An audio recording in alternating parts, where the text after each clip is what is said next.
Hello à tous, c'est Audrey, bienvenue dans Choc Mail Pop & Geek. On se retrouve cette semaine pour parler drama et là c'est un titre vraiment coup de cœur, ça s'appelle La débutante de la supérette, si je me trompe pas. Allez, générique. Alors ce drama m'a beaucoup plu. Déjà, premièrement, ça m'a plu du début au milieu jusqu'à la fin, on n'a pas de temps mort.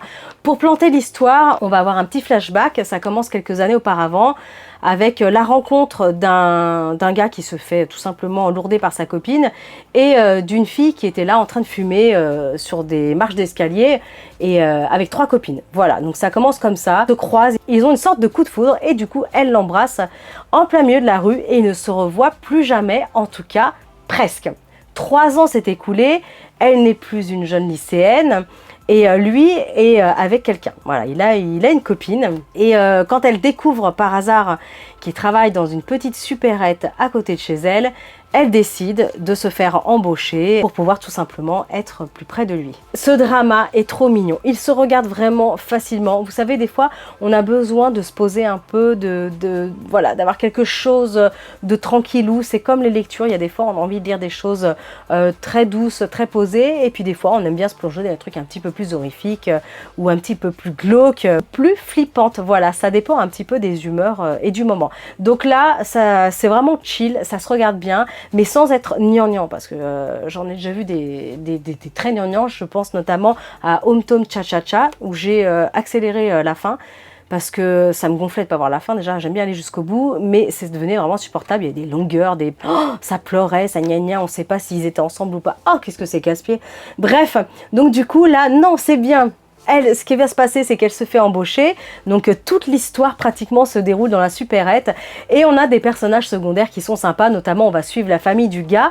C'est une famille qui est assez déjantée, il a une sœur qui vole sans arrêt dans la caisse, qui est complètement barrée, pourtant elle est mariée et elle revient chez elle juste pour manger, prendre les plats et prendre l'argent dans la caisse. Le père qui est une feignasse monumentale, qui ne bosse pas, qui passe sa journée dans le canapé et à regarder la télé, et il a une mère qui elle a je ne sais pas combien d'emplois, la pauvre, elle se ruine la santé pour faire vivre toute la famille. Donc voilà, côté du protagoniste masculin. Du côté de la fille, donc elle s'occupe de sa sœur, elles n'ont pas de parents, donc elle fait vivre donc elle et sa petite sœur, du coup, qui suit ses études. Sauf que elle a une petite sœur qui est rebelle et qui veut absolument devenir une chanteuse de K-pop et donc elle fait tout dans le dos de sa grande sœur, sauf que ça devient compliqué à gérer parce que évidemment la grande sœur ne veut qu'elle fasse ses études et elle ne veut pas qu'elle devienne une artiste. Ensuite, on a un autre duo qui fonctionne incroyablement bien et ça a été un coup de cœur pour moi, à tel point qu'ils effacent même presque les 2 premiers rôles principaux.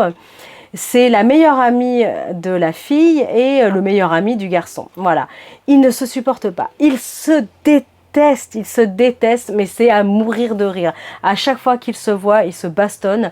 Enfin, c'est des scènes cocasses. Alors là, je ne vous en dis pas plus parce qu'il y a toute une histoire autour de ces personnages et je préfère vraiment vous laisser la découvrir plutôt que de vous spoiler bêtement dans cette vidéo. On a plein de petites histoires autour, trame de fond, tout ça. C'est vraiment bien.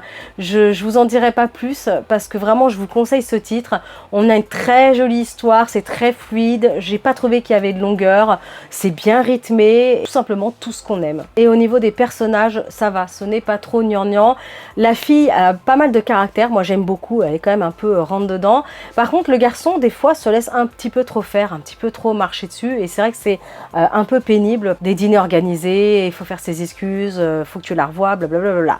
Donc voilà, des fois on a envie de se dire mais non, mais juste dis-lui que t'as pas envie de la voir et sors avec l'autre, mais non, c'est pas comme ça. En tout cas, vraiment je n'ai pas été déçue et je vous conseille ce drama. Capsule terminée pour aujourd'hui, j'espère en tout cas que ça vous aura plu. Pensez bien à liker, partager, ça m'aide beaucoup. Abonnez-vous à ma chaîne si ce n'est pas encore fait et moi je vous retrouve très bientôt. Ciao!